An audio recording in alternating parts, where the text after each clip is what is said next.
নদীর ফটো নিলাম। গার্মেন্টস শুরু হয়ে গেছে। এখন রোডে জামের জন্য মানুষ যাতায়াতের জন্য খুব কষ্ট হচ্ছে।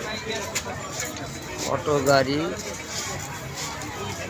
গুলা খুব ডিস্টার্ব করে। অটো গাড়ির জন্য মানুষ যাতায়াতের জন্য খুব কষ্ট।